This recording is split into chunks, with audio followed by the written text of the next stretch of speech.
Hey guys, it's Eric here at Farpoint Farms. Check this out. The fine folks over at VEVOR were kind enough to send this my way. I need to paint the interior of our new barn, and rather than brush it or roll it, I figured, hey, why not do it the old school way? We used to have one like this years ago. This is an airless sprayer. These things are awesome. Commercial use grade stuff here. So looking forward to checking it out. It comes pretty well packed in a small container. I was kind of surprised at how small it was, but that doesn't mean it's not potent. Get some of these pieces out here.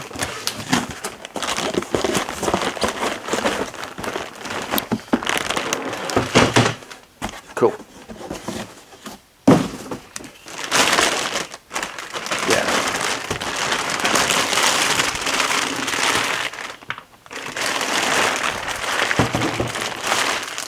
Nice, very compact. I like it. So here it is. If you've ever used one of these things, if you run, if you do painting for a living, which used to be a bigger deal, but now a lot of houses are vinyl siding and whatnot. But our first house, our old farmhouse, which we lived in for a better part of 15 years, every third year we had to paint it. And the first two times I did it by hand with a brush, it was a two-story. It took a lot of time to do that. This one here clearly is going to make that a whole lot easier. When we got one like this, the last few times that we painted, I mean, it was like a half-day event as opposed to a 2.5-day event. So these things are really awesome. The downside of these type of sprayers is that if you don't clean it, you don't have it next time you need it. I mean, that's just as simple as I can put it. They have a lot of mechanism inside, and the cleaning, the amount of time that you need to spend cleaning this thing is so much more important than any other aspect of maintenance on these things. It really makes a huge difference. So if you can remember to clean it well, you run enough water through there that nothing but clear comes out of it. And then what we used to do was put a little oil, vegetable oil, and we'd pump it full of vegetable oil. That paint could not dry when it was full of vegetable oil. And so the next time you needed to use it, you ran water through it again to push all that out, and went ahead and put the paint in there, and it always worked every single time. So there's a little secret that I can share with you on these things. As far as the unit itself here, I can tell you right now, it looks like it's going to need to have an extension cord, because that cord there can't be but about 6 feet. And it is pretty heavy duty. Let's see what it says here. It doesn't say what amperage it is, but it does have a warning about skin injection. These things can and will kill you, blind you, or dismember you if you're not careful. A lot of pressure coming through this kit here, okay? Motor here on the back. Up on top, it talks about some more information here. Says tough tools, half price, technical support and warranty information at VEVOR.support. High pressure airless paint sprayer, model number, I can't read it, RP8626, and it is 950 watts, so 9.5 amps, 3000 psi flow, and the max flow rate is 1.2 liters a minute. It says not to operate under over 440 degrees Celsius. That's a pretty warm day. Also up top, a nice protected on-off switch for you here. There you go. This right here, which comes off of it, it's a nice little holder. This is our, it's really cold out today. My hands are freezing. Probably see the smoke coming off me there. It's about 25 when I'm filming this. This is what we put into our 5-gallon paint bucket. And these things are designed to either sit on a bench and be dripped into the paint bucket, or you can also set the paint bucket alongside of it. It looks like this model here. You put it in the bucket right alongside of it. That's our return line there, so nothing to be worried about. But I do like how it has a little holder for that there. The front is where the business is. It does have a warning. It says max working pressure is 3000 psi, so don't play. We have our adjustment. We have rolling mode. Then we have prime or clean mode. Then we have low spray all the way up to high spray, max spray there. And that's just an adjustment for your psi. I would always start that off at roll speed there and see where you go. On this side also, here's where we have our like on and off. Not on and off for the motor, but if we want to bypass, right, that's where we're going.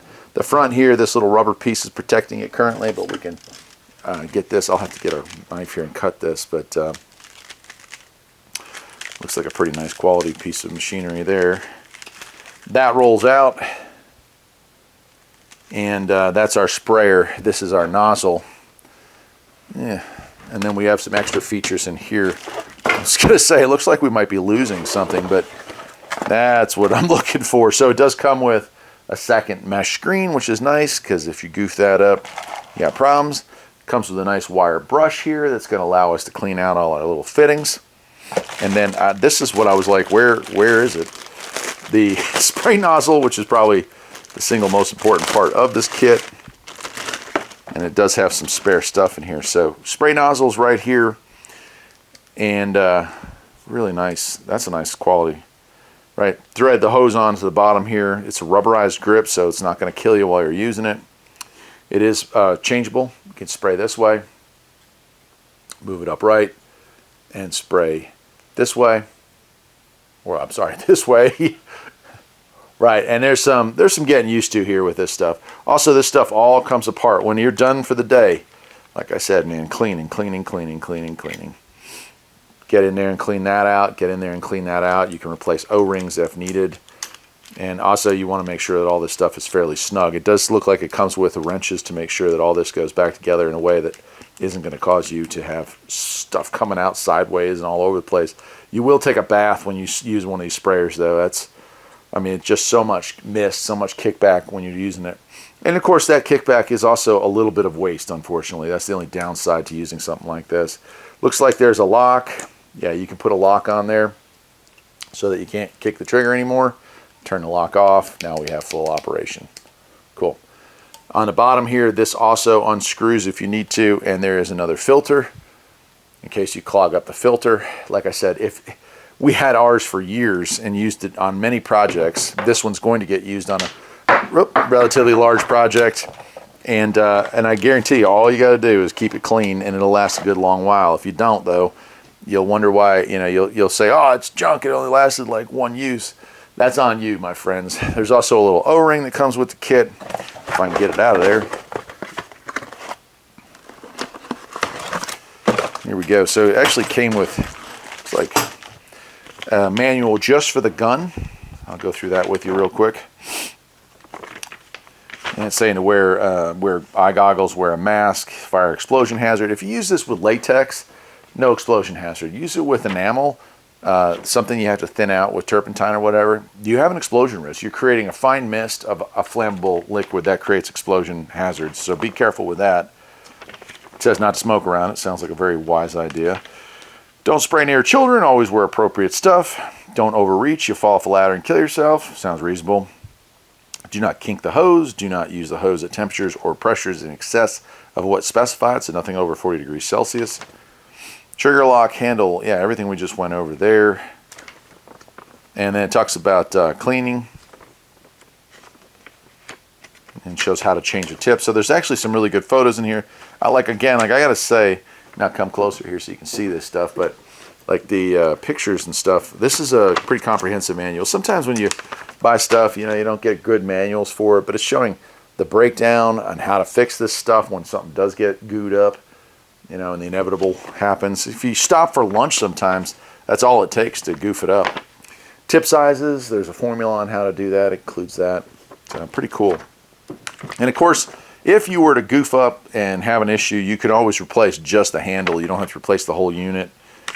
You can replace all the individual pieces. Here's a blow up showing you every piece that's available for it. So filters, O-rings, everything is available there. So that's kind of cool that they have that.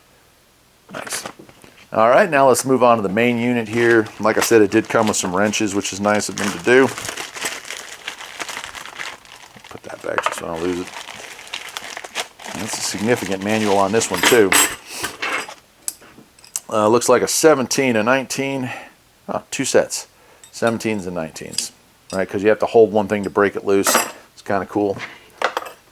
All right, high pressure airless paint sprayer. And that's a big manual, no doubt.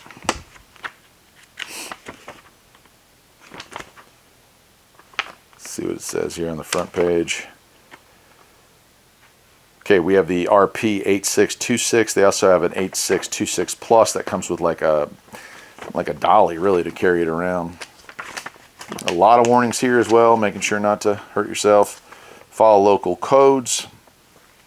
If you're going to flush solvent, that's a bad idea. Just use water if you're using latex. Now look, if you're using enamel, something that requires turpentine or paint thinner to change the yeah, that's on you, man. I wouldn't. I'm a latex guy when it comes to painting with these things. You'd have to be pretty careful about that, I'd say. I wouldn't want to be the guy that has something blow up in his face there. Voltage is 120 volts, 750 watts, 900 watts max. Nice. And it just talks about assembly, but this one came already assembled. Oh, they're talking about assembling on the Pro level there.